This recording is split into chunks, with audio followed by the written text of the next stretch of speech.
Evening. I will call to order the Tuesday, April 22nd, Timnath Town Council meeting. Speaker Garcia, will you take the roll? Yes. Mayor Robert Oxbacher, Present. Mayor Pro Tem Luke Wagner, Here. Councilmember Jeremy Holt, Here. Councilmember Bill Jenkins, Present. Councilmember Lisa Lake. Here.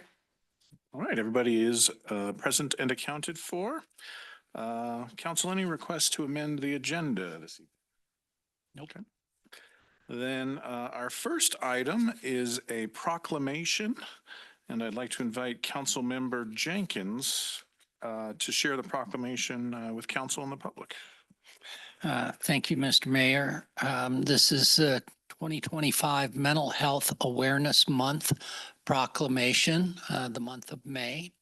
Whereas mental illnesses are common in the United States and across the world, they do not discriminate based on one's age, income, education, religion, race, or place of residence. And whereas mental illnesses are prevalent among adults, young adults, and adolescents, tens of thousands of Larimer County residents have reported poor mental health and an inability to access needed behavioral health care in past community surveys. And whereas barriers to behavioral health care in Larimer County are identified as the cost of care, timely access to providers in our community, stigma around seeking help, transportation issues, and a lack of insurance coverage for services.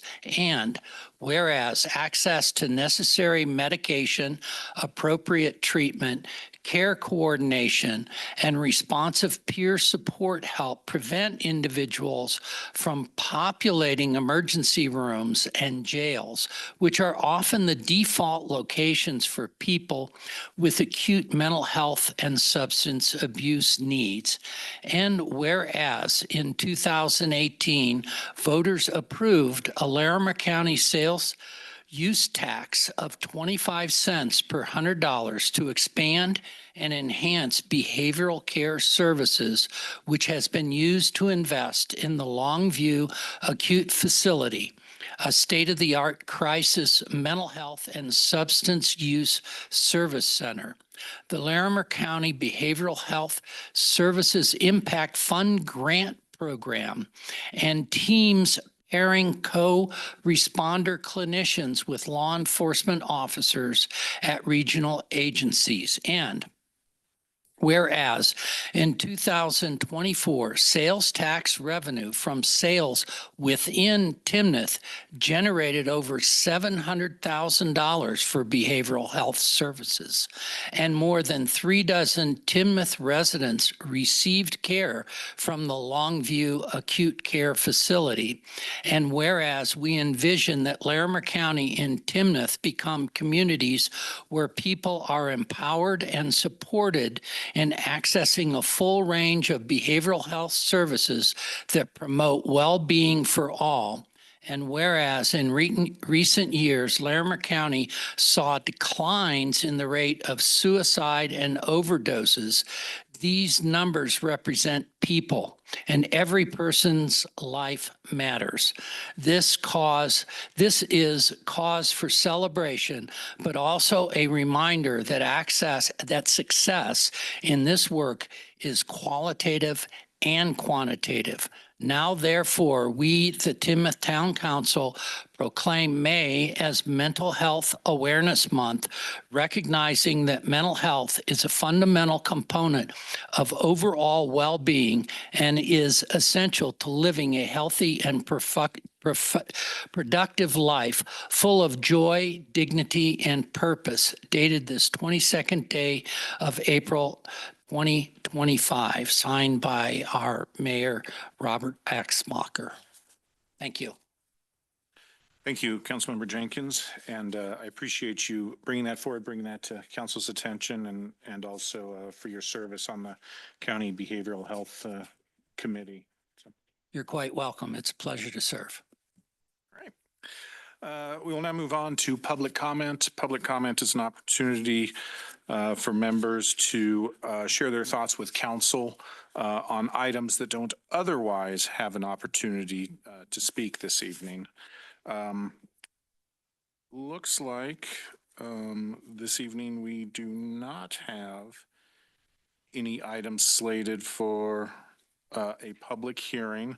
So anyone that wishes to speak tonight should make use of the general public comment. I will note that item 7A is the first reading on some proposed land use code amendments, and that we will, assuming that passes, hold the second reading and the actual public hearing on May 13th.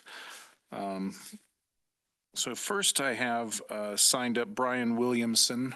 Brian, were you hoping to address us in public comment, or are you just here in case we need you in a later item? Great. Thank you, sir. And then I see Mr. Jim Gross. Sir, would you like to address us in public comment today? I see you're wanting to speak on 7A. Okay. You're welcome to share any thoughts you have now or at the public hearing when we have it on the specific agenda item. Sure.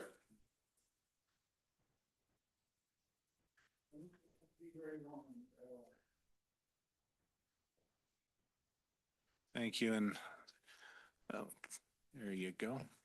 Thank you. Thank you, Mayor and council members. I'm wanting to share with you a support for the design details and block diversity amendment that is coming up, I guess, tonight and in May. Because I think that it is a very much a big issue and support for the town. I think there's some things that the town can actually benefit from. And that is that it can create an assortment of styles for buyers to choose from instead of maybe a couple set units that are there. We've got a very good, diverse group of homes already, but what's to say we shouldn't continue that diversity? You know, because everybody's got different tastes and likes and dislikes. And if we have more diversity, we have more likes and dislikes. And so therefore, hopefully it would be a benefit to us. It can also promote to that support of a popular growth opportunity for people. The next thing I think that is important is it will enhance Timnath as an architecturally diverse community, you know, so that it does create a nice facade for the whole town to come in. This has been carefully drafted to benefit the future of our residents, and it also helps developers because it's an enhancement with very little cost associated with it, you know, so that makes that as a good opportunity. And I know that we're trying to find some inexpensive housing for some young people trying to get into housing. It doesn't need to mean that we have blank facades for houses. It means that they should be in beautiful homes also. So I would just like to share my support for the design and details and block diversity as a positive for you to look at and vote favorably for. So thank you. Thank you, Mr. Gross. Appreciate your sharing your thoughts with us. That is all I have signed up for public comment, but I'd ask now if there's anyone else present that did not sign up but would like to address council. Don't see anyone, so we will move on now to our consent agenda. Consent agenda consists of just one item today, approval of the April 8th, 2025 Town Council minutes. Is there a motion to approve the consent agenda? I move to approve the, excuse me, the consent agenda. Is there a second? Second. All right, any commentary on the consent agenda? Very well. All those in favor of approving the consent agenda as read signify by saying aye. Aye. Anyone opposed, say nay. Consent agenda passes unanimously. We'll move on now to mayor and council reports. Council, anything to share? All right. I will just briefly note that tomorrow is Administrative Professionals Day. And I wanted to thank Susan specifically for all the work that she does to keep all of us on track. So thank you for what you do, Susan. Appreciate you. We'll move on now to finance. It doesn't look like he says here. Aaron, do you know, is there anything to share from the finance perspective? Not that I'm aware of, Mr. Mayor. And Council, are there any questions on the finance report? Very well. Moving on to community development, Director Robinson. I have nothing to add to the report. If there's any questions. I see none. Parks and Rec, Director Casal. Nothing else to add other than thank you guys for coming out to the Wild Wing Park grand opening. It was a great turnout and great weather. So hope you guys enjoyed it. Yes, we sure did. I think everyone made it out. Yeah, I was, just a comment for those that might see this, that didn't attend. Quite impressed with the numbers. 1,500 people came out. So great turnout. Yes, thank you. Great job. I appreciate all the work that went into that. Can I share it quick? Please. Yeah. I'll echo. I think that's one of the best things about living in Timnath is those events, the park events, the kids running around. You see a lot of people and it's a great success. I mean, I think the numbers were in the thousands, if I'm not mistaken, which is crazy to me, but it's awesome.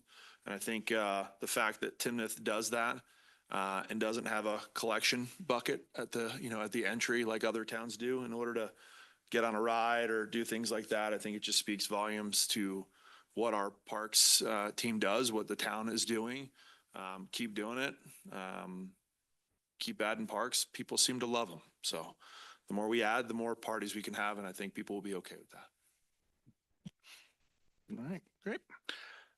It didn't make the agenda. I'm not sure if that was intentional or not, but Acting Chief Robbins, anything from the police perspective to share?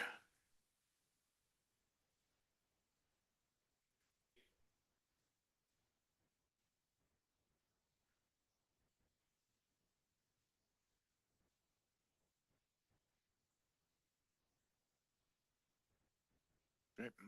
Thank you, sir. And our search for the permanent police chief is underway, and I think there'll be some public information coming out in terms of opportunities for the public to participate in that and information on finalists and whatnot. So look forward to being able to share some more information there in the future. All right, we'll move on now to our regular business items.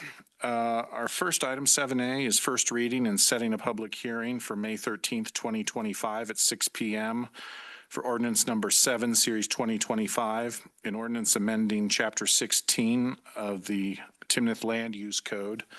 I'll note that, previously these first readings were typically done on the consent agenda, and to give folks a better understanding and to be better prepared for the public hearing, what we ask staff to do is give us kind of a Cliff Notes orientation so that everyone can kind of chew on things and be prepared for a productive public hearing. And so with that, I will turn things over to Director Robinson. Thank you, Mayor, council members. Happy Earth Day, by the way. So with the presentation, I just want to do a high level overview of the amendments. So again, this is a first reading of an ordinance amending chapter 16 of the Timnath Land Use Code. The public hearing is scheduled for May 13th, 2025.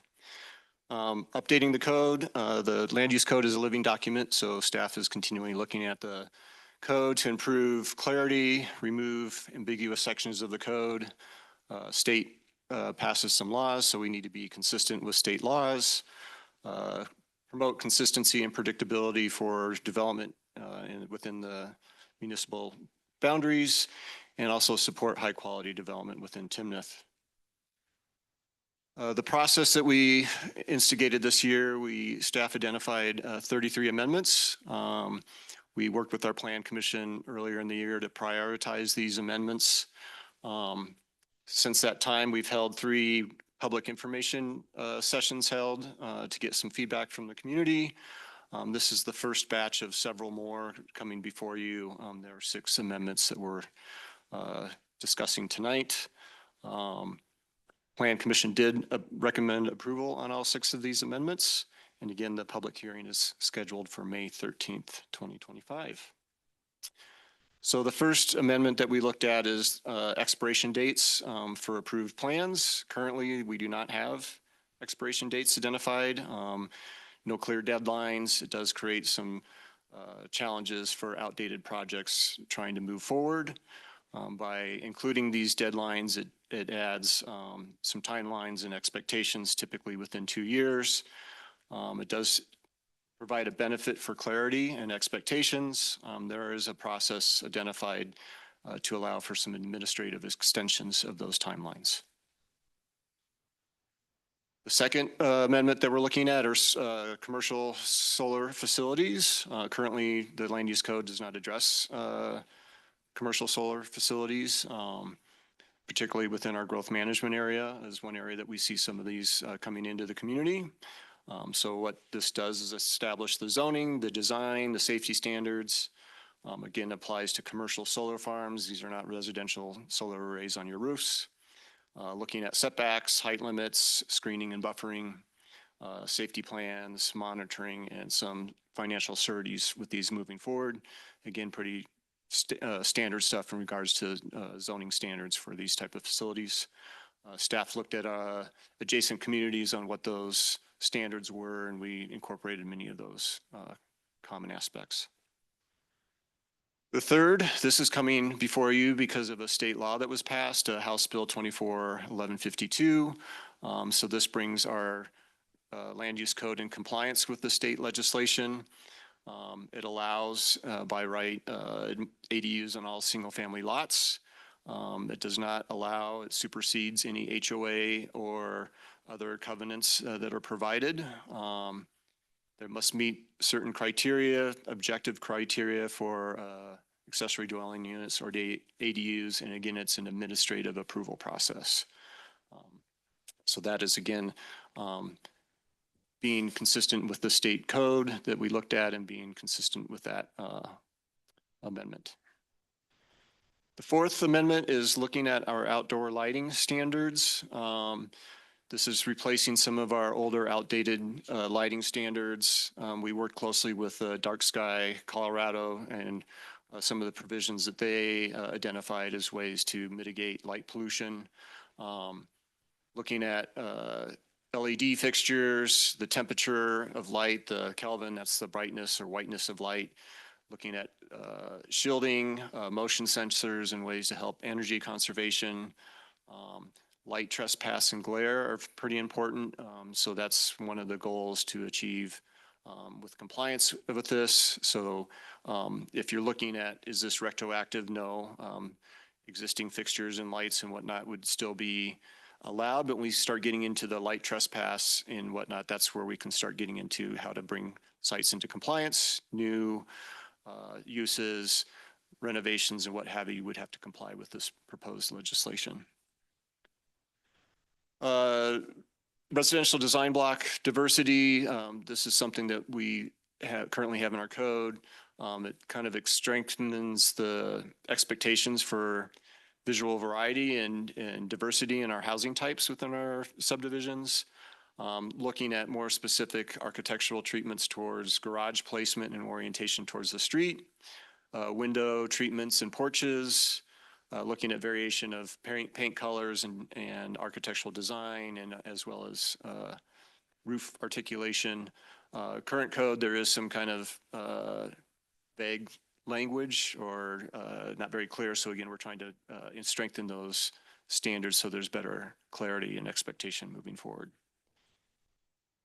And the last amendment in this package is dealing with natural medicine. We had a council work session on this topic. This again is in response to state legislation. The town can certainly regulate the time, place, and manner of it, but we cannot prohibit this type of land use activity. Currently, it's being proposed. There's two types of activities, a healing center and a cultivation or testing or manufacturing centers. The healing centers are permitted with conditions in the regional commercial zoning districts, and the cultivation testing centers are being proposed in the industrial zone districts, again, with permitted with condition and site-specific condition standards. Looking at location, odor control, safety standards, and 1,000-foot setbacks from schools and daycares. So with that, that's a high-level overview of our first reading. I'd be happy to answer any general questions that you may have.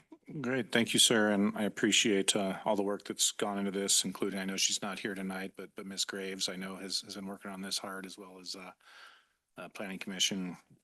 So thank you. Council, understanding that we'll have a full presentation and a public hearing next time. Are there any questions for Director Robinson? Yeah, I have just one short question with regard to number 3.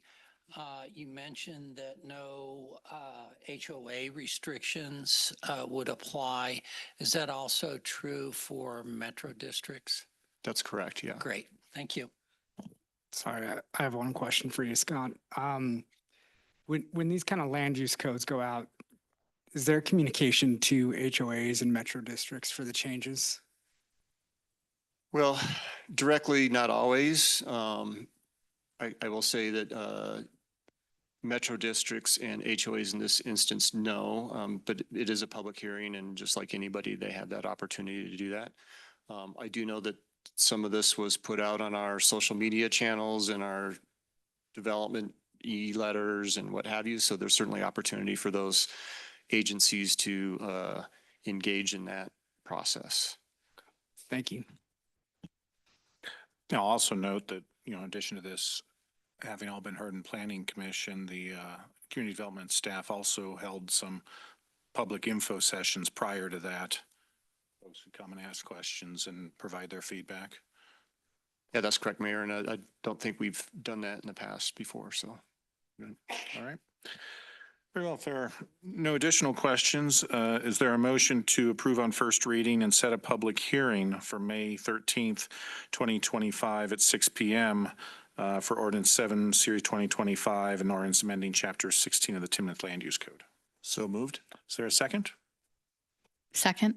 Okay, any discussion? Okay. All those in favor signify by saying aye. Aye. Anyone opposed, nay? All right, carries unanimously, and we will be back for public hearing on May 13th at 6 p.m. Moving on now to item 7B, resolution number 29, series 2025, a resolution approving the work order with JUB Engineers Incorporated for the County Road 5 Bridge and Widening Project. Ms. Koivu-Nimi. Good evening, council members. Got a couple of things for you here tonight. To start off with, we've got the County Road 5 Bridge and Winding Project. We were recently here doing a work session with you, so we'll keep the recap brief. Goals of the project are to replace and widen the bridge over the Cache-La-Pewter River, widen out to a 4-lane road, realign County Road 5 and the Harmony Road intersection to the east, which will align with the future Timnath Parkway project. Again, just on our goals, this goal is to enhance our safety, improve traffic flow, support multimodal connectivity, and ensure the infrastructure meets the needs of the growing community, both from the residential and regional perspective. We had talked alternatives last time. This is the option that we are currently going with. Just as a recap, it's a 4-lane roadway with multi-use paths on either side, dual left turn lanes at the bridge. This option was designed for a 25-year regional basin-wide event to account for a regional storm, and will also accommodate the 100-year local storm. We plan to do a phase construction approach. We don't need to tackle the whole thing in one go. So we would be looking to optimize our investments by building the north half of the project first, which would include the bridge, the intersection, and the connection to Timnath Parkway, which meets the terms of our agreements with adjacent developers and also capitalizes on the need for traffic safety.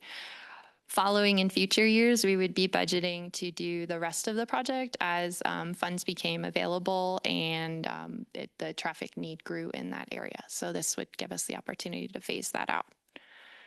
Project work orders, where are we at? So JUB's original contract was for alternatives analysis that started back in July and went through March 2025. They looked at a lot of alternatives, if you recall, to go through to figure out the best option that was most cost effective for the town. Now we're back here today to work on work order 2, which will take us into final design. So what that'll entail would be the full scale plan specifications, estimates, geotechnical, everything else to get us to that final design. It will also include some additional public engagement, stakeholder outreach with local non-governmental organizations to finalize alignment details, work with the public, everything. Following that, we would be coming back to council for work order 3 to procure those construction funds. Next steps, I'm going to plug the Timnath project fair coming up on May 12th. We'll have these maps out for the public as well as other groups to come and comment and provide feedback on things from trails, the Cache Laputa River, safety, other things like that. And additionally, we'll be coming back to council with the Kector Road and Main Street right-of-way reimbursement agreement. There are some minor tweaks that we have to make with that in order to align with the alternatives analysis. One of those being switching from that 100-year storm event into the 25-year storm event, which aligns with our alternatives. Consultant procurement history, just a brief recap. This went out in April. JUB was selected and the work order 1 was processed. Resolution summary, financial impact. So we were asking for $1.8 million approximately. Wish they were around. Our budget for the 2025 CIP was $3.5 million, so we are within budget. Advantages of this project, it's a near-term priority for our transportation master plan. It meets the terms of our agreement with adjacent developments, capitalizes on those, reduces congestion, enhances safety. If we don't do it, then we don't do the project. And then again, the reimbursement agreement, we do have one with the Ladera Business District, and they have tentatively agreed to the cost share breakdown. Questions?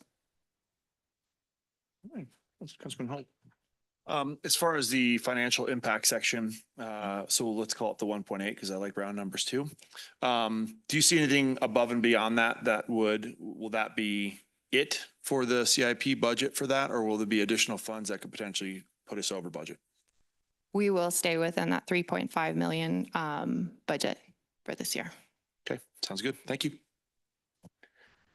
Actually, just want to follow up on that. So what is not spent, will that be rolled over presumably to the 2026 CIP for the next phase of the project? Yes. Okay. Mayor Pro Tem. So I was looking through the work order and I really appreciate all the detail that JUB put into this with all the tasks. Sorry. So it was a lot. Yeah. It's great.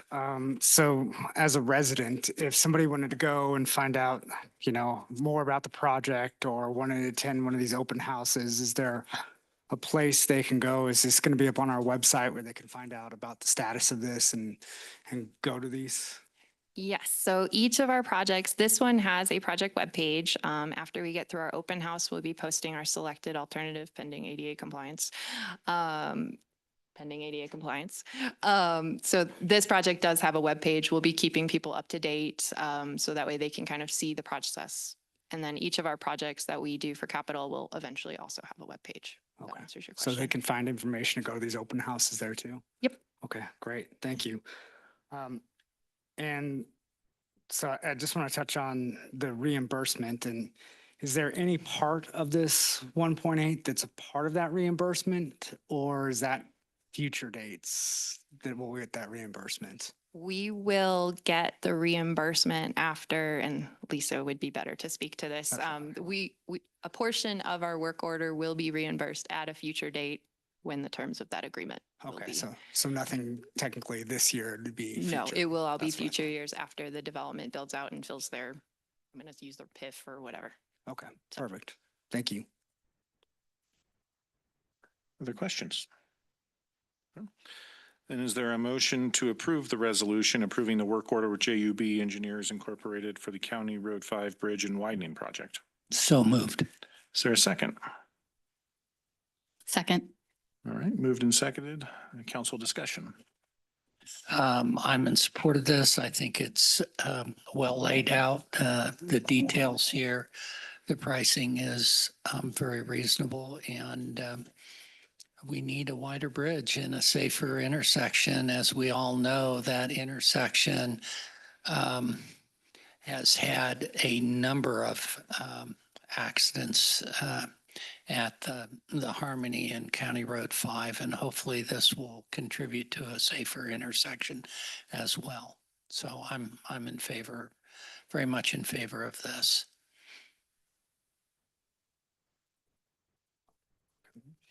Yeah, so I agree with Councilman Jenkins. You know, I think this is an important investment in our infrastructure. County Road 5 is really a vital north-south connector, and the bridge is critical to safety. It's critical to our safety, growth, and capacity. So with this large project and the ongoing expenses that we're seeing here, you know, I just encourage staff to keep us updated. I will check out the website, but and as that construction date approaches, you know, I think I just want to continue to keep updated on it. So I appreciate your time on it. Yeah, I'll just add I mean, it meets all the requirements, obviously, so it's within budget. I think the most important piece of this is, you know, this has been in the works for a while, and if we don't approve it, the project doesn't happen. And the way I see it, there's two major intersections in Timnath, and it's Prospect in 25 and Harmony and County Road 5. And I think the improvement of that and the traffic flow and the safety are vital to the future of our growth. So I'm all for it. I will also support it. I appreciate the upcoming project fair as well as the website, the project website. I think that's great outreach, and I appreciate those efforts. Anything else? Okay. So we're going to spend 1.8 million, even though it's within budget. I am going to ask for a roll call vote here. So all those in favor of the resolution approving the work order with JUB Engineers for County Road 5 Bridge and Widening Project. Ms. Peters Garcia. Councilmember Lisa Lake. Yay. Excuse me. Councilmember Bill Jenkins. Yay. Councilmember Jeremy Holt. Yes, please. Mayor Pro Tem Luke Wagner. Yes. Mayor Robert Oxmarker. Also yes. All right, 5-0. 1.8 million spent. Item 7C, resolution number 30, series 2025, a resolution approving the work order with Moeller Engineering Company for the Intelligent Transportation Systems Plan. All right, let's go again. Project overview. We are looking to do a strategic initiative to modernize Timnath's transportation system infrastructure. We're going to assess the current needs, identify future needs, essentially creating a traffic master plan, or an intelligent transportation systems master plan. It's going to include signal controls, communication, traffic management, support software, and operational support. And we're going to prioritize implementation in 2025 and 2026. What does that actually mean? We want to replace outdated equipment. Currently, our traffic signal detection and things like that is outdated. It is aging and it needs to be replaced. We want to modernize with smarter tools, potentially like adaptive corridors. We want to talk with our neighbors like Fort Collins and Windsor in order to move traffic more efficiently through the system. We want to enable remote operations so we can actually see when trains break down on our roadways and we can react to that.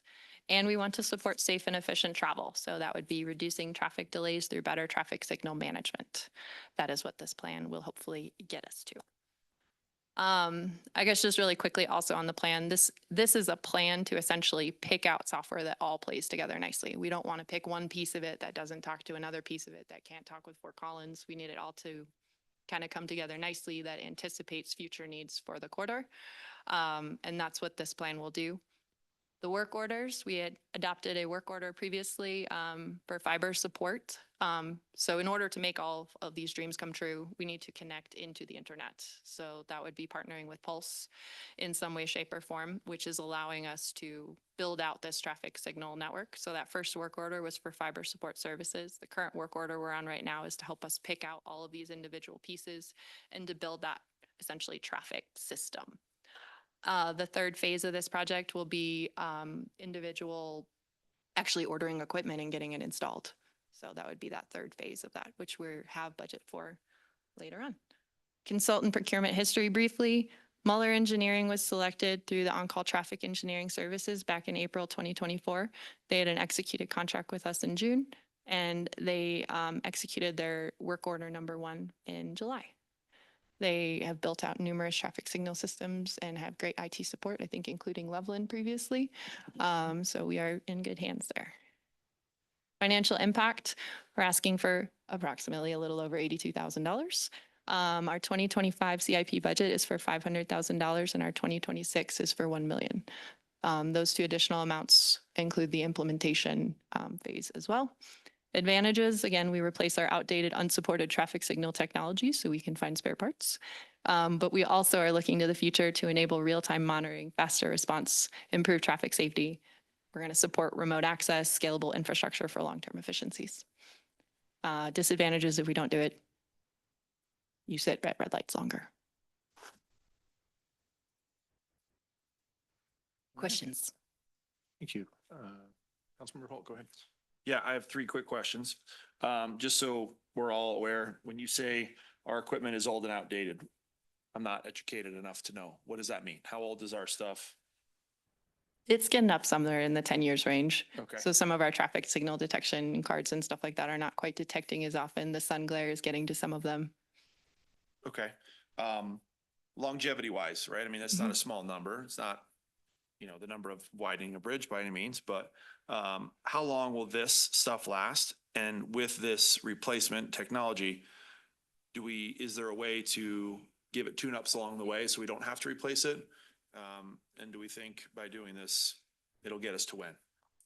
The ITS master plan will ask all of those questions and more. So what my goal is for that plan is not only will it identify what we need to buy in the future, but it will also set us up with replacement plans for regular kind of maintenance and actually taking care of the toys that we're buying, and lay all of that out so we can make sure that not only are we just like buying stuff right now, but we can also afford it for the future. But all of that this plan will help us answer all those. Love it. Thank you. Yeah, do we anticipate using AI in any of this? There is AI backed into every single sales pitch that we hear. So I think in some way, shape, or form, there will probably be AI. Yeah. We want to make sure that we are definitely on the cutting. We don't want to be the first ones to do anything. We want somebody else to test it out, let's face it. But we do want to make sure we're set up for the future and all of the capabilities. Yeah, well, I mean, given that Harmony is such a major transportation corridor and becoming more important every day, I think it's really critical that we are paying attention to what Fort Collins is doing and can integrate with them. Yeah. So ideally, you can go seamlessly and catch all the lights. Yes, that would be the plan. Assuming there isn't construction continuously on No Harmony. promises. Go a different route. Yeah, I guess I'll just build off Councilmember Jenkins' question. So in this ITS plan, I'm assuming you're gonna look into CDOT's traffic control system right around that I-25 and Harmony. That's all gonna be part of this plan, and coordination of that, is that all included in this? Is that part of this plan or does that come later with CDOT? So this plan will investigate like how our equipment can coordinate with other equipment like Fort Collins and CDOT and Windsor, Okay. but it will not actually be a coordination plan. It's just Okay. like, if we buy this, will they actually talk to each other? Do we have the potential to see each other's stuff to be able to react to situations? Okay. we have future ideas about some harmony, the Okay. I-25 stuff, which will probably come back and maybe Justin wants. Yeah, I mean, we've talked with Fort Collins about that, and that was one of the first things they asked is what equipment do you have? Because that's key, because a lot of these computer software they say they're open systems, but they don't talk to each other. So Okay. this will get us set up. So then when we do visit with Fort Collins and even the state, we would have the technology to be able to do that. But that would be the next phase to enter Okay. in some kind of a agreement or something with them. Okay. So it's all part of the planning process then, this is Yep. to figure out what they have and where we'll be and go through that. Yep. Okay, perfect. So when you guys talk about a traffic management center, is this a physical center or is this going to be cloud-based? Probably cloud-based. Cloud-based, okay. So it's not like we would need additional space in Timnath for this. Okay. It could be hosted, like I can see it on my, you can see it on your computer kind of thing. So, Okay. but I mean, we will probably have like, in the office or something, have a TV up so you could see all the cameras and stuff. So, but yes, not like Fort Collins where they have a giant room with the walls and the Yeah, ceiling. I was thinking like I The forget cloud where, is a wonderful thing. down by Shields where they've got that entire center set up. I don't know if you guys have been there, but it's not. We Yeah. don't need a whole building like Tom. Okay, Yeah. okay. Yeah, with the technology. I was looking at Aaron. dude, so- Yeah, with the newer technology, a lot of this could be like with handhelds and stuff like that you don't need to have Okay, a big room like it used, like you see in those other places. okay. And last question. Obviously, we've got lots of projects going on.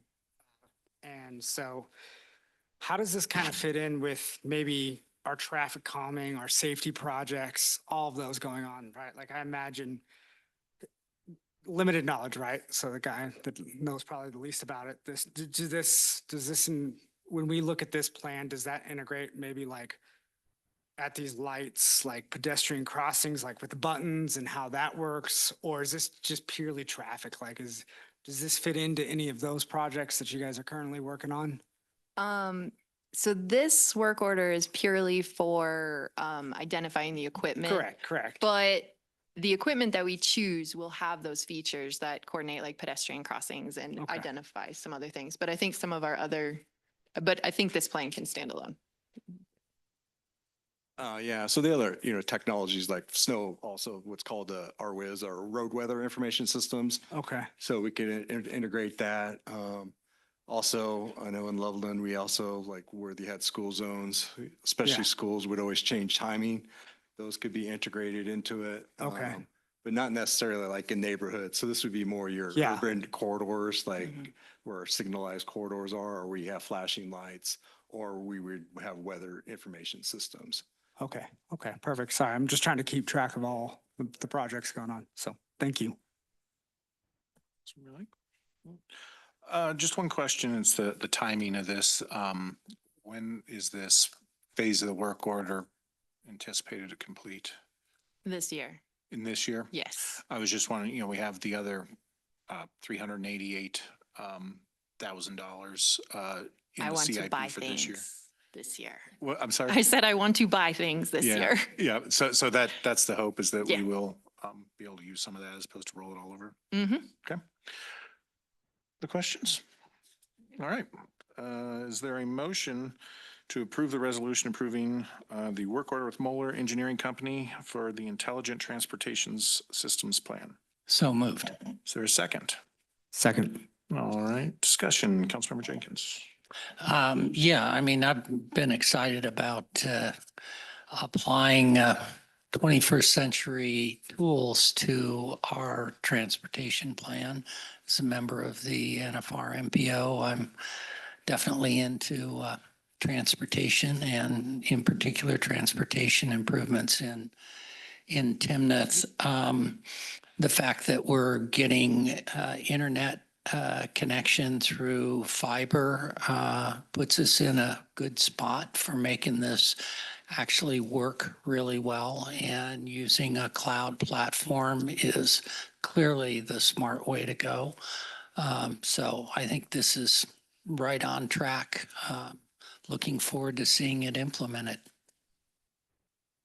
Mayor Pro Tem. Yeah, I will also echo the idea of integrating Pulse and our work there. So that's exciting. I'm supportive of this as it lays the groundwork to really what I consider a responsive traffic network. So I know we've come a long ways. I can remember many times in many places and many gripes, and you just see it a lot less now. So I'm looking forward to it getting better. So I'm definitely going to support this. Councilmember Holt? I'll keep it short and sweet. In jeopardy of seeming like a brown noser every time I say this, but as a citizen, regular non-council a year ago, it still amazes me the amount of work that goes in behind the scenes to improve this town. So kudos to what you guys are doing. Keep doing it. Keep us on the cutting edge, and we appreciate it. I also support this. When I ran both for council and as mayor, one of the primary pillars was traffic and safety solutions and implementing them intelligently. So, this is right in line with that. When we hear from the community, there aren't a lot of complaints about Timnath, but Harmony Traffic tends to be the one that surfaces. So hopefully this will help out with that. Any other comments? Yeah, just one more, and that is the adaptability of this system as our population and business activity changes over time. We'll be able to quickly adapt to those changes in demographics and activity, which is going to be really critical with the growth that we're looking at. So I think it's worth noting that this is truly the right way to go. Thank you. All right. Very well. All those in favor of the resolution approving the work order with Moeller Engineering Company for intelligent transportation systems signify by saying aye. Aye. Anyone opposed? Nay. Resolution carries unanimously. Moving on to item 7D, resolution number 31, series 2025. A resolution approving the work order with Wilson and Company, engineers and architects for the Timnath Parkway Bus Grove to Main Street final design project. All right, last one for me. Project overview. This is the extension of Timnath Parkway from Bus Grove to Main Street. We have completed our alternatives analysis for this project, so I'm going to give you guys a brief overview of kind of what our recommended option is for this. The next phase of the work includes final design, permitting, regulatory coordination, and preparation of construction documents, plans, and estimates. Again, our goals, this project was identified as a near-term project for a transportation master plan. It improves regional transportation and supports multimodal connectivity. The map shows the area that we were looking at. Overall, the team studied, Wilson was selected to do the alternatives analysis, and they studied up to 5 different alternatives within that triangle. 3 of which washed out pretty quickly due to traffic issues, T intersections not quite working, or large impacts. 2 of which kind of continued on a little bit further. The option that we're recommending, which I'll show you on the next slide, is a small sweep with a single lane roundabout, with approximately a $5.5 million construction cost. This meets the goals of the Timnath Parkway alignment. It helps to provide efficient and safe traffic flow, and it also minimizes traffic impact and provides a balanced approach to the project. So this option really meets the goals of what we were looking to do and is a cost-effective option for us. Option 5 was a larger sweep roundabout, larger sweep through the middle of the property on the corner. It ended up being about $9 million in construction cost. It cut off a property in half. We did a decent amount of stakeholder engagement with both property owners on either side to see if there was some way that maybe people were interested in buying and selling. You never know unless you ask.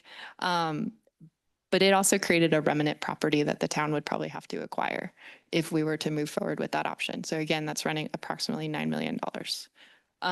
That all being said, the team recommended going with this option, which keeps Timnath Parkway. It still sweeps us over, provides that safe, efficient access to Main Street. It has a traffic calming perspective because there is a roundabout in there. So it is kind of slowing speeds as you're heading downtown. Again, we do minimize impacts to adjacent properties. Lowest right-of-way cost among all of the options, and it is scalable for our future 4-lane expansion, which is in alignment with our transportation master plan. So overall, this offers the best balance of performance, cost, and constructability amongst all the options. Project timeline. Work order one was started in December of 2024. The team completed that in April of 2025. This work order is to move it into final design. Final design would be estimated to be completed by the end of the year. And then ideally, pending the approval of the construction budget, we could potentially proceed into construction in 2026. The benefit about doing this is this allows us to complete that northern leg of Timnath Parkway and efficiently move traffic over to the new roadway that we just built. Consultant procurement history. Wilson was selected in July 2024 for the on-call engineering services. There was a mini RFP for this project in December of 2024, and the work order one was selected in December of 2024. Financial impact. So work order two is approximately $373,000. This is for, again, getting our plans to construction. The budget in the CIP budget is for $2 million. Remaining funds would probably be used for right-of-way acquisition, other utility coordination, and then any remaining funds would be rolled over for construction in future years.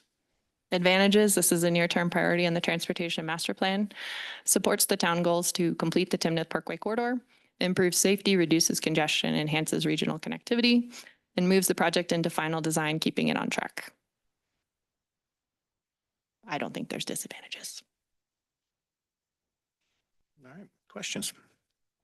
Yeah, so you mentioned that it's compatible with the eventual, assuming we go to 4 lanes eventually, I presume to the north towards Prospect. Would that expand the traffic circle to 2 lanes in each direction? Or would you just narrow it down to a single lane for the traffic circle?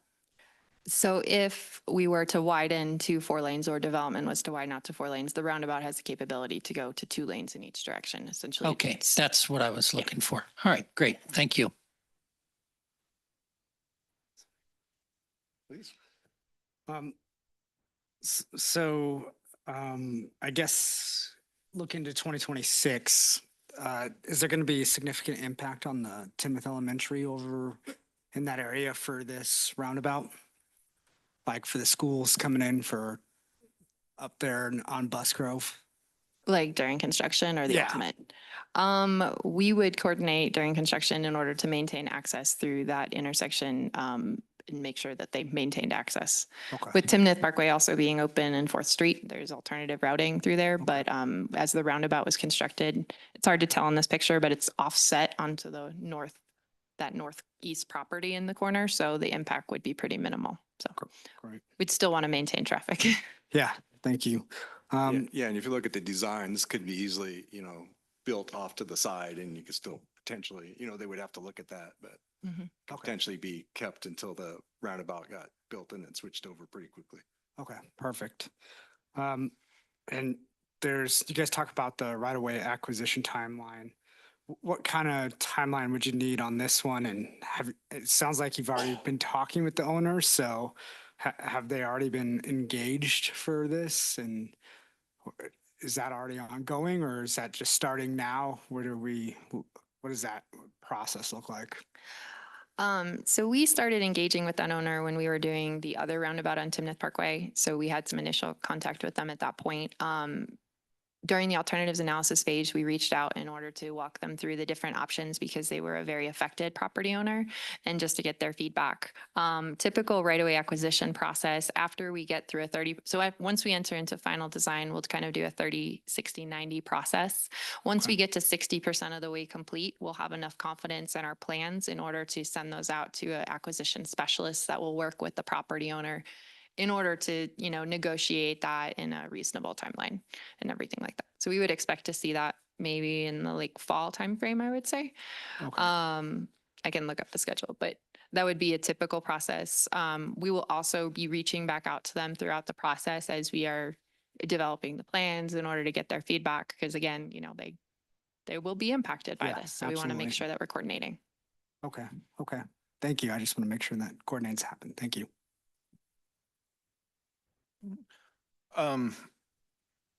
What if any costs might be recoverable in the future with the adjacent land?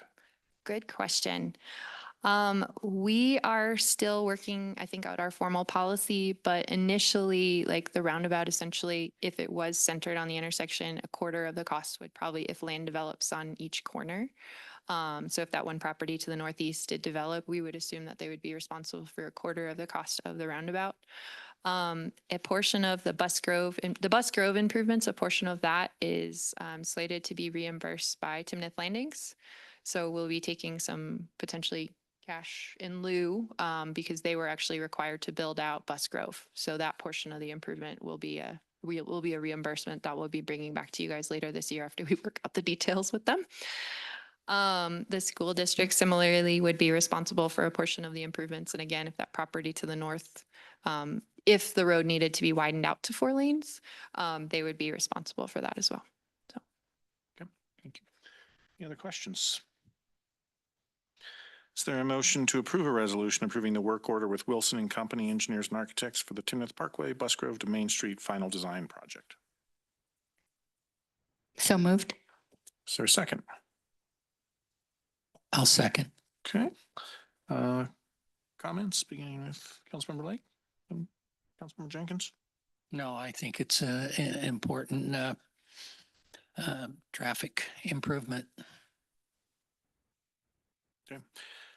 Yeah, I agree. Obviously, the Timnath Parkway is something that we've been working on, and we need to get the whole thing implemented to effectively route traffic north and south through there. So appreciate the work that's gone into this. Anything else? Okay. All those in favor of the resolution approving the work order with Wilson and Company signify by saying aye. Aye. Anyone opposed? Nay. It carries unanimously. Tom, resolution number 32, series 2025, a resolution approving the change order to GLH Construction for Timnath Reservoir Trail improvements. Go ahead, sir. So yeah, thank you for your time. Just wanted to talk to you about adding to the scope of the project for the Timnath Reservoir Trail. So we had to carry over a portion of the Timnath Reservoir Trail construction. We had to put it on hold until we got a construction easement from Wild Wing Metro District to complete a small section of the trail on the east side of the reservoir. We just this past week did get that construction easement, so we're ready to resume that project. We did carry over funds from last year to 2025 to make sure that we could finish that once we did get the easement. So, but we noticed there's a small section, 950 linear feet on the west side that we'd like to add to the scope of this project. If you look at that picture there, this was built by GLH as far as an access road to complete the trail. It was used for construction access trail project and has been improved from a grade and alignment standpoint, but needs proper surfacing treatment to be an all-weather access. So the current surface is susceptible to moisture that is causing rutting and muddy conditions. And so that's why we are bringing to you this using our general trail development to finish this section. So with GLH under contract, this will have additional savings as there will be no additional mobilization costs by adding to the scope of the contract. And we have funding available through general trail development and project contingency to complete the project. So we anticipate that once we finish that last bit that we are under contract for, we'll have about 12,300 remaining, and we'll be using all of that up plus 849,000 of the general trail development, leaving 19,000 left. So, and so just for general picture, what's in the red is what we're trying to finish up as part of the 2024 project. And then the section down at the yellow is that smaller 950 linear feet section that we're looking at completing. So basically we'll take it all the way up to the dam. So any questions? Can you go back to there you go. So this will complete the red and the yellow? Correct. Okay. So we carried over, I want to say about like 375,000 from last year. Gotcha. And so by using the rest of that, plus all of the contingency, we expect to have about 12,000 left over when we're done with the red. So we'll use the remaining funds there, plus we'll use 105 of the general trail improvement funds that we already have budgeted in four projects specifically like Just like this, this. to go ahead and complete that project. Do you have additional potential trail improvements that will exceed the remaining 19,000 coming up? No. So we do have some seating that we'll do over on Bus Grove where we put that smaller section of trail to connect to Harmony Boulevard. But other than that, we don't have any other anticipated expenses on that. All right, thank you. Other questions? Okay. Is there a motion to approve the resolution approving the change order to GLH Construction for Timnath Reservoir Trail improvements? So moved. Is there a second? Second. All right, discussion, Councilmember Holt. No, I mean, I think now living closer to this area, all the trails we can get. And if we can keep going all the way to Kitchell Lake, so my kid can get to that sweet new park we have, that'd be great too. But no, I think this stays right in line with what we're trying to accomplish. The trail system over there is fantastic, and this will just complete the rest of it. So I'm all for it. Mayor Pro Tem. Yeah, I'm in support of it for the cost efficiencies and continuing to move forward with this trail. Yeah, I'm in support of it as well. It's really nice. We can take advantage of the access road that they put in. So, yeah, and no additional mobilization costs. So it's the right time to do it.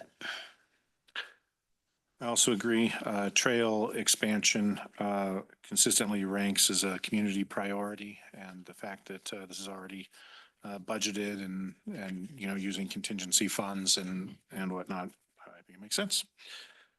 Anything else? All those in favor of the resolution approving the change order GLH Construction for Timnath Reservoir Trail improvements signify by saying aye. Aye. Anyone opposed, nay? It carries unanimously. Resolution number 33, Series 2025, a resolution approving the upgrade of council chambers technology by DNAV Incorporated. Mr. Sandus. Yes, good evening. It's interesting being on this side of the fence, so. Good evening, Mayor, Council. I'm pleased to share with you some specific details about this long coming and long needed upgrade to the technology in this space. And I'll try to quickly get through this so we can get to questions I'm sure that you have. So I was tasked with the objective of identifying root cause and what our options were around addressing concerns around the instability and just the age of the system in this space. And so our objective, of course, is to support robust in-person meetings as well as remote streaming. So my recommendation is to go with the proposal from DNAV Incorporated. They are a locally based and nationally recognized AV systems consultant and integrator. Some recent clients are the town of Severance, state of Colorado, Cirque du Soleil, and the Space Force Station in Cape Canaveral, Florida. So they've done really big, complicated projects, but also have helped our friends down the road in Severance. This proposal is for a complete overhaul of the technology systems in this space. This is a picture of the Severance Town Hall Council Chambers. This was part of a recent remodel in addition to their space. DNAV Incorporated was part of the design and construction of the technology. You can kind of see it's a little bit smaller, but they definitely have a really nice meeting space and work. And we were referred to them, and we talked with the town manager, Nick, and as well as the mayor, Matt Freeze, and they're both very, very pleased with their system and very, very impressed with this particular vendor. So a little bit of history, I'll kind of go through this quickly. The current system we have, as far as I can tell, because I was not here, but was designed in 2018 by a third-party engineering firm and was installed by a subcontractor as part of the initial construction of this building. The system's about 6 years old, and we are ready to update this system. From my perspective, ideally, we would have like a 5-year kind of cycle on most core systems, and we would evaluate and extend as needed. So we're definitely at that time. In 2020, the system was modified to support streaming and hybrid meetings due to the pandemic. So that was not part of the original design per se, but we tried to make it work and we've been trying ever since. Since then, we've had numerous changes and upgrades. They've been kind of done ad hoc. In good faith, best effort, but as far as I can tell, not a ton of strategy to some of the work that's been done. Some of these changes have fixed some issues that have come up, but certainly may have created additional problems. And then finally, of course, where we are now, the last 12 months, we've began to have greater and greater issues, and it's beginning to interfere with the business and our ability to do the work that we need in this space. So to the proposal, we're talking about a brand new system, just really from the ground up. We'll keep some key components. So things like the speakers behind me and the ceilings, those will remain. They're perfectly functional, but a lot of the behind the scenes equipment would be replaced as part of this proposal. We're taking the town of Severance, their core concept, and we're adapting it to meet our needs. So the much larger space, how we present and how we, of course, organize our meetings varies a little bit. So we want to make sure that the system is thoughtful and includes our specific needs. This new proposal would provide stability. As far as I can tell, when the engineer drew up the initial design and plan, they were trying to account for numerous possibilities and use cases. Now we kind of know how we want to run things in here. And so we're going to really simplify the design and focus on what the core usage of the space is. An example would be there's a couple floor boxes on the ground. That's so that you can have additional podiums. There's all kinds of equipment under your feet, council, under these desks. There's a lot of different options that we could do in this space, which is great. But now we know what we want, so we don't need our design to reflect all of that possibility that's no longer required for us. This proposal adopts industry standards. Our current system is proprietary in nature. I reached out to the manufacturer for support. Since I'm not a licensed dealer, I'm not able to actually access the system and modify the programming. So that's a little bit problematic. We're kind of stuck with depending on the dealer that we end up in partnership with. And, you know, that vendor relationship can vary just depending on how things go. And then finally, this proposal, really, if we were going to look at just kind of replacing the core systems, we really wanted to also focus on how we can add value through some thoughtful upgrades, which we'll talk about. So real quick technical summary. I promise I won't bore you too much with this, but the system core. It's basically the brains of the operation. So this proposal would completely replace the audio routing. Even as I'm talking to you now, the volume is modulating quite a bit. And so that's a symptom of our current system. We would equalize that across the board so if you're soft-spoken or loud-spoken, like Tom over there, like we would have a consistent volume in this space, but also on our remote streaming, right? I've gotten feedback from people that are watching the YouTube stream and they turn up the volume really high, and then suddenly someone comes in and they're talking and they blow out their speakers. So that would fix some of that. This would include brand new microphones. So even this microphone, as I'm kind of fighting with it, we would go with a digital-based system, similar capability where you could adjust it, but a lot less sensitive to precisely where you're talking in front of the microphone. So new microphones for that. And then we're using some industry standards. So I put them up there. Dante is pretty common out there. That's a standard for audio transmission, digital audio transmission. Most big places that have meeting spaces, whether it's a church or maybe a convention center, hotel, they're using that type of audio routing. And then we have NDI, which is an open standard for audio and video. So getting out of that proprietary world and getting into more standardized methods of doing this. Computers and network equipment, basically we would have some computers behind the scenes doing what they do. We would equip Melissa up here with a workstation that would allow her to run the meetings since she's preparing the agendas and working on the packet. We really wanted to empower her. So Melissa and I actually got to go out and tour the Severance town hall space, and she got to actually operate in similar fashion to what their clerk is using out there to run the meetings. So some new computers, new network equipment. So basically how we're transmitting all of this stuff in the room, we would replace all of that. We do have excellent cabling installed, so we would reuse some of that and have some savings. And then finally, just noting it would be fully secure and isolated. The current system does have some overlap with the rest of the building's network infrastructure, which could potentially cause problems in the future. Thankfully, that has not been an issue, but we always want to make sure that things are secure.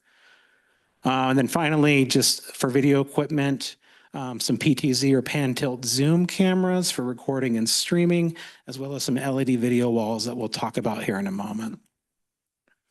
So thoughtful upgrades, already mentioned that. So here's what we're talking about. If we're going to do this, let's try and do it well and do it right and come up with a good plan that we can support it year over year.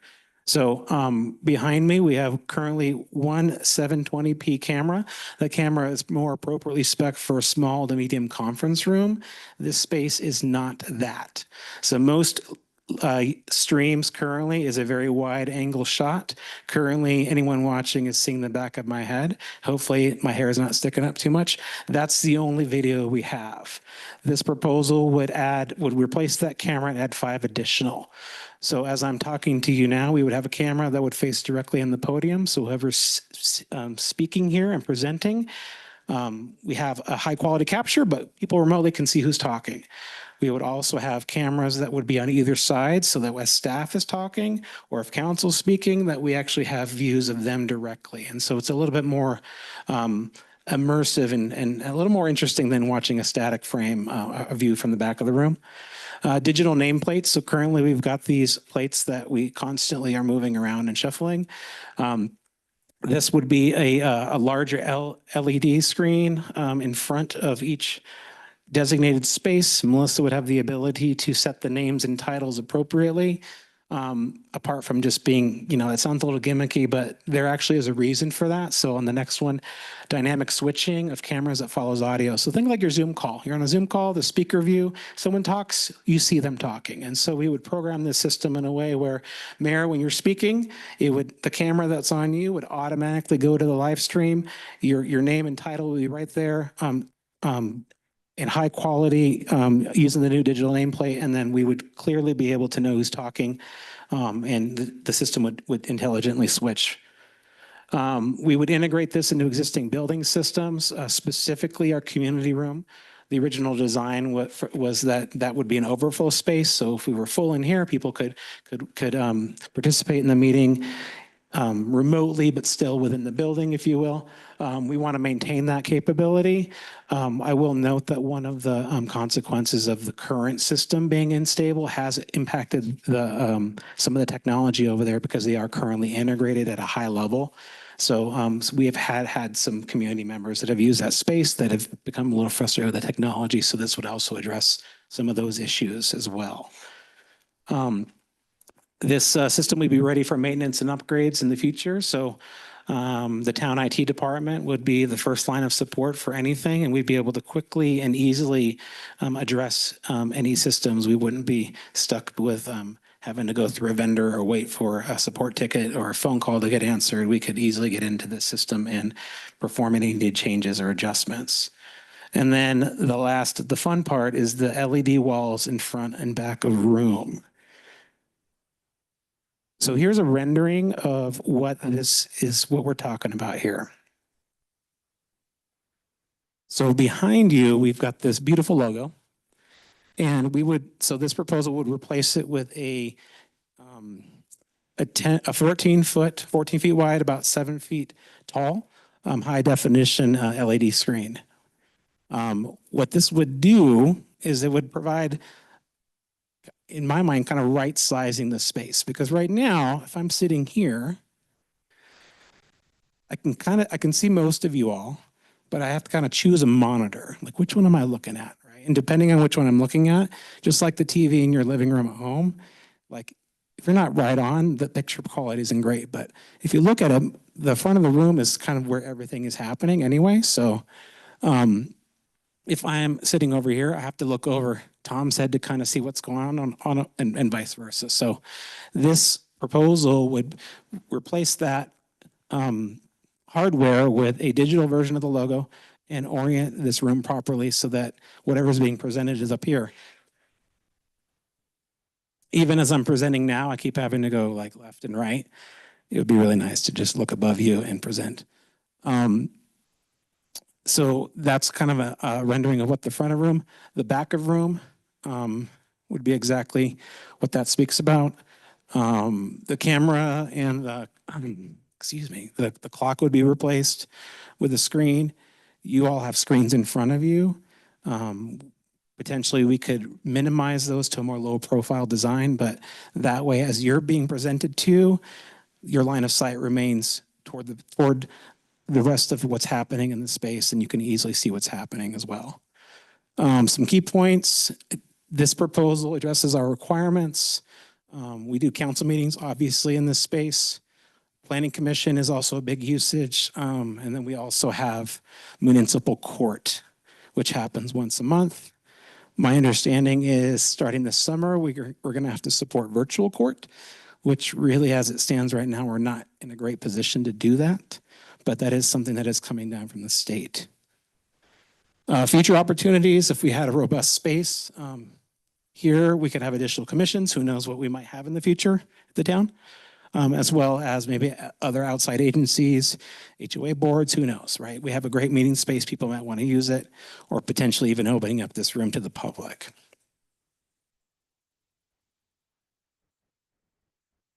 And final part, so business.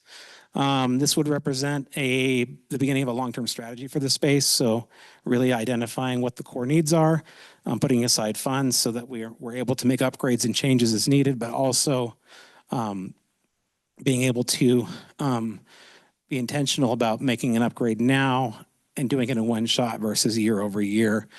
I'm talking with the vendor. If we kind of did like a year one, year two kind of phased approach, we are looking at additional cost to do it year over year versus the one shot. The vendor does say they need like a 6 to 8 week completion time, so it would happen pretty quickly if approved. Budget implications. So the total cost for this upgrade would be $201,402. This was not included in the 2025 budget, and if approved, would likely require a supplemental appropriation at a later date. Currently, the general fund can support it as of today. The finance team will review projections during the 2026 budget process, and will bring forward a supplemental for this or any other projects approved by council that can't be offset by current year savings during that time. So that is what I have. What questions can I answer for you? Hernandez, questions? I might ask Melissa, you had a chance to test drive the Severance system. Can you tell us a little bit about that and how it worked? It's pretty slick. It's just a couple of screens and can pull up PowerPoint, and the person can present from the podium or somewhere else. It's all 1, 2, 3 switches to get everything up and running. Yeah, it was easy to use and kind of fun. Yeah, I've watched a lot of different councils and commissions meetings. I don't think I've ever watched a Severance one, so I don't know if anyone else has. Yeah. Have you guys watched the Severance one? How's the online? I've never watched one. Yeah, I watched some clips of it as part of just researching and kind of looking at what our options were. So watched several different municipalities. And there seems to work really well, considering that it's by and large, like Melissa said, you kind of turn it on and you let the programming do its thing. You don't have, like Windsor, they've got a team that produces their meetings. That's not really where we're at presently. So this kind of approximates some of that capability without having to commit to the staffing and the equipment and the investment of that. So. Good. So Did we get additional bids for this project, or was this you went out to one particular company? And if we did, how did they compare to others? Sure, that's a great question. So I did get a bid from our existing partner. It came in at 120,000, so quite a bit less. But after reviewing it, it was the same design that we currently have using the same components. And so, you know, it might have bought us some time, but really like, I think that what we're dealing with presently is the incorrect design with well-intentioned but improperly spec'd equipment. And so I feel like this proposal, even though it is a sizably more, I think it's better going to represent and meet our needs. So. Good, Jerry. Maybe this is a obvious question, but there's a lot to this, which is, right, as a technology geek, it's awesome. The immediate, what is our immediate need of all of this?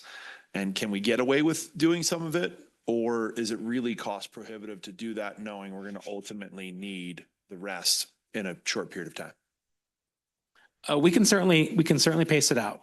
I think we could probably do it for probably around half just to get our core systems in line.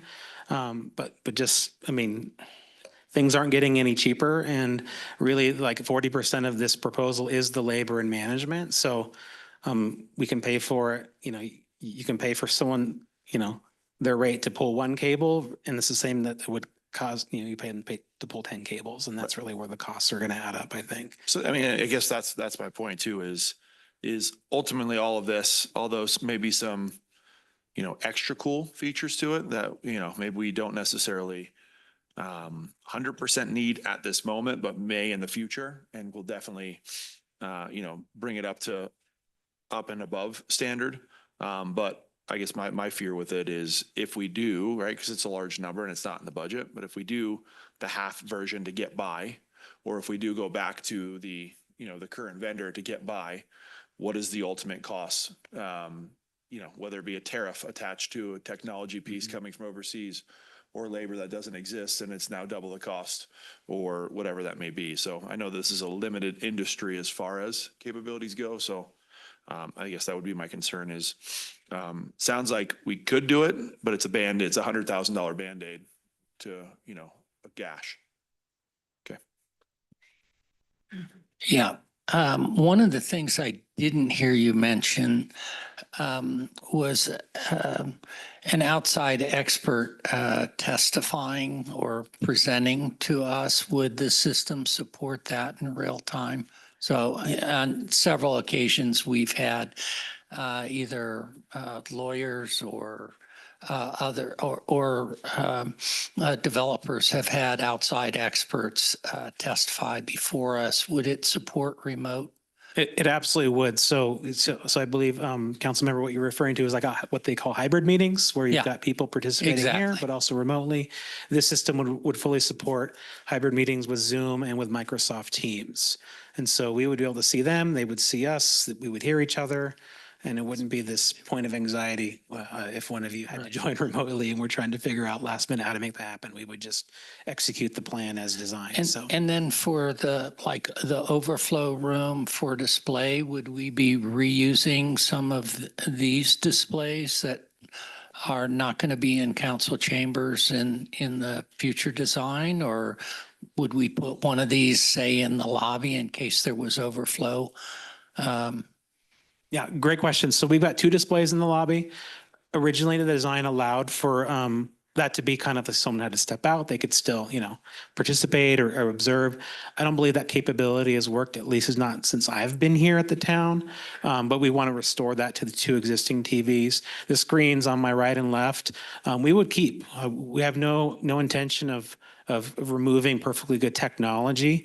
These are commercial displays, so they're a little bit more robust than kind of what you get at Costco and Walmart. But at some point, they will fail. They don't make them like they used to, you know. My 1990 300-pound TV still works fine, but, you know, that's just how it goes. So we would keep these until they aged out, and then we would have money set aside to either replace them, or we've even talked about just continuing the acoustic paneling so there's not an interruption to the design, just depending on what the needs are. But I really think if we went with this and we had that front of room, you're probably not going to need the side spaces at all. No. All right. Thank you. Can you talk about maybe what led to this decision and kind of the community feedback that we've gotten, or what problems we've encountered that, you know, kind of led to this investigation or the need here? Sure. So we've had numerous instances where, particularly around audio, whether it's in this space where audio will cut out due to the core audio system crashing, or we're operating as normal and people remotely, it happens to be the time when we've got a dozen people trying to tune in and they can't hear anything. All they can see is just people moving around on the frame. So we have gotten that feedback. Slate Communications, I think they regularly check in, and we typically get feedback from them about the quality. Thankfully, the things that we have been able to change the last few months have made a difference, but I still think that we're probably short of where we want to be when it comes to this space and what we're wanting to do. Part of the streaming part, I didn't put it on the slide, but it's not just streaming live, but it's also capturing, in high fidelity, the business of what's happening in this space. Certainly we've got, meeting minutes and other ways of summarizing, but if someone wanted to play back on demand and with fidelity, be able to kind of see what's happening and get involved and do the research, I don't know that we're providing a great resource presently, and I think that this really would begin to create a body of media that would be really compelling for people that might want to pursue that. Thank you. All right, any other questions? Is there a motion to approve the resolution approving upgrade of council chambers technology by DNAV Incorporated? So moved. Is there a second? Second. All right, discussion beginning with Mayor Pro Tem. Yeah, I'm going to definitely support this. I think, investing in this technology is, I think you just touched on it in your last point, is it's going to improve really our streaming, and I think that's going to improve our transparency. I know I've been watching, and then sometimes it hasn't been great, or I've gone back and looked at the video and it's not been great. So I think that's one part of it, is that transparency. And then the other part is staff efficiency. So I know we've been talking with Aaron a lot about it. So thank you, Aaron. So I think that getting to this point and upgrading will be a necessity. So I think I'm the only council member up here who was actually on council when we did not record our meetings. And I think there's actually probably only a handful of people in this room who can remember that. And when this building was built, I don't think there was full support from the entire council at the time to record meetings. So I do believe that that was probably an area that was not highly focused on. So I definitely think that was something that at the time I was always trying to push for us recording our meetings. And so the fact that we do record them, I feel that it's important to offer high quality for those who are listening, for those who come back at a later date and review the meetings. And so I think this will be a benefit to not only staff, but to our community members as well. I'll also be in support of this. And we've got multiple screens of different sizes, and right, you can see there's a lot of glasses in this room. And for those of us that wear glasses and focus small and then try to stare out, I couldn't tell you what someone's face looks like after 5 minutes of staring at a screen. So having a larger profile where we're face to face, back and forth, I think is key. And then actually having a system where you can control it, right? I think that's the big piece, where you're not waiting on hold, and everyone here has dealt with a ticket number, right? I deal with it every day at work. So yeah, I'm definitely in support of it. And I think improvement much needed. Yeah, I'll also be supporting it. I think the engagement piece and the transparency are really an important aspect. And the way you describe the system, it's going to be, besides having high quality audio and video, so we'll actually be able to hear and see what's going on. The interactions, I think, will be more interesting and more engaging, and hopefully more citizens will tune in and participate because of that. So yeah, I'm definitely in favor of this. Sanders, thank you very much for your work on this. The truth is our current system has led to great frustrations. myself, by our planning commission chair. I know that the town manager was tired of hearing from me after every meeting. The reality is expectations have changed since this building was built, and COVID definitely changed those expectations. And the community expectation is that our government is accessible, that our government is transparent, and the video, the recording of our council sessions really is a reflection of the town and our capabilities as a whole. And it's important that when people tune in, they see a professional and capable government. We very much have a professional and capable government, but when our system fails us, that's not what the public sees. So it hurts confidence when we can't provide that. I also think that when we look at recruiting, whether that's a new police officer, a new community development person, or whoever, one of the things that people do is tune in and check out the town and figure out what kind of place am I working for. And so, a quality production, I think helps with all of that. So I do think that this makes sense, and I appreciate all the work in coming forth with a workable solution. Any other comments? All right, then with that, all those in favor of the resolution approving the upgrade of council chambers technology by DNAV signify by saying aye. Aye. Anyone opposed, nay? All right, it carries unanimously. Thank you, sir. Two more to go. Resolution 34, Series 2025, a resolution approving agreement for jail services. Ms. Steffel. Thank you. So this is something that was brought to us by the municipal court as a request. And from time to time, the municipal court needs to incarcerate inmates. And so far, Larimer County has been very gracious in those rare circumstances where we needed to incarcerate someone and allowing us to do so, but we don't have a formal agreement to that effect. So this would be that agreement. So it's an agreement with Larimer County that would allow the town to send individuals to the Larimer County jail. And those would consist of pre-sentenced offenders and municipal sentenced offenders. So if someone's arrested and there's an outstanding warrant and they need to be incarcerated pending the municipal court proceeding, that could happen. Or if there was a sentence that required incarceration following a municipal court sentencing. And because we don't anticipate using this very frequently, we're actually able to negotiate a good agreement with Larimer County that will allow us to pay as we go.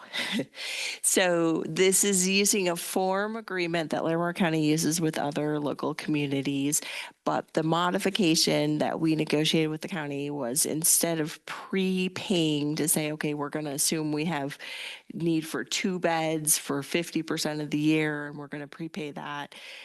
We took that out and instead we just have a daily rate, which is based on the estimated cost of everything you need to house an inmate, food, medicine, basic medicine, things like that. And I believe, if you want to, I think that's, can we go one slide forward? Thanks. Okay. So other benefits is Larimer County knows how to run a jail, and we have a jail already, so we don't need to build our own jail.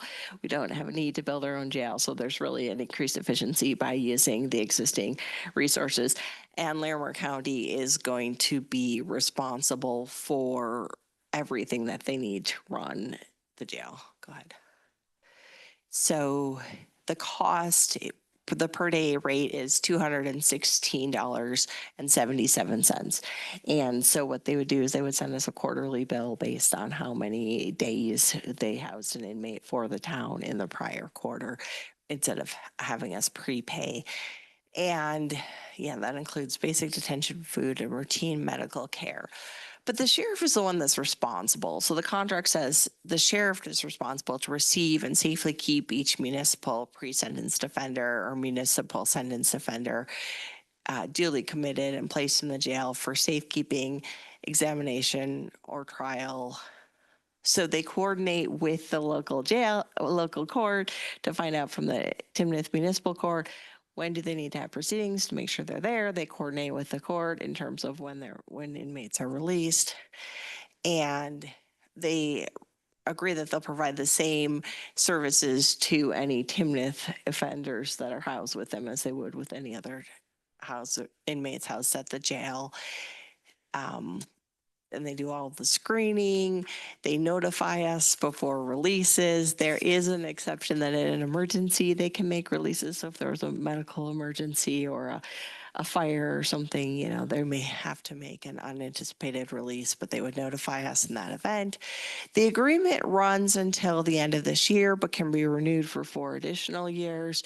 And the parties agree in each year upon about what the cost will be for the next year. So I assume near the end of the year, we're going to get a notice from the county as to what their cost is next year. We could then approve an amendment and continue forward with the agreement. And that's it. I'm open to any questions. Interim Chief Donnie Robbins is here. In addition, we have Lizzie from the court. And so between the 3 of us, hopefully we can answer any questions you have. Thank you. Questions? First of all, I think it's a bargain. Really. That's my comment. My question is, in the past year, what have been the number of days that we've needed to hold somebody in jail? 2.5 days. 2024. Yeah, so pretty minimal. Yeah, okay, thanks. More questions? All right. Thank you. Then is there a motion to approve the resolution approving agreement for jail services? So moved. Is there a second? Second. All right, discussion, Councilmember Jenkins. Yeah, I'm totally in favor of this. It's the right way to go. It's very cost effective. And the price is right. So I'll be voting for it. Councilmember Lake. Yeah, I'm going to vote in support of this. I agree. It's a cost-effective solution. And reading through the agreement, nobody wants to be in these situations, but they're going to provide these people with services as well. So I think this is a great agreement. I'll also be supportive. The rate is extremely reasonable, so I appreciate the sheriff being reasonable in that respect. Yeah, it's a necessary evil. Sometimes the municipal court runs out of other options to hold people accountable, and this gives us that option. So I appreciate that. Any other questions, comments? All right. All those in favor of the resolution approving agreement for jail services signify by saying aye. Aye. Anyone opposed, nay? Well, 2:16 a night it is. Passes unanimously. Final agenda item, resolution number 35, series 2025, a resolution approving the municipal law enforcement agreement with Larimer County. Thank you. So this is another agreement with Larimer County, and this is something we actually didn't originally anticipate bringing forward to you. So if you recall, the council has already approved the services agreement scope of work for 2025, which set forth the services that Larimer County Sheriff's Office would provide to the town and the amount that we would pay for those services.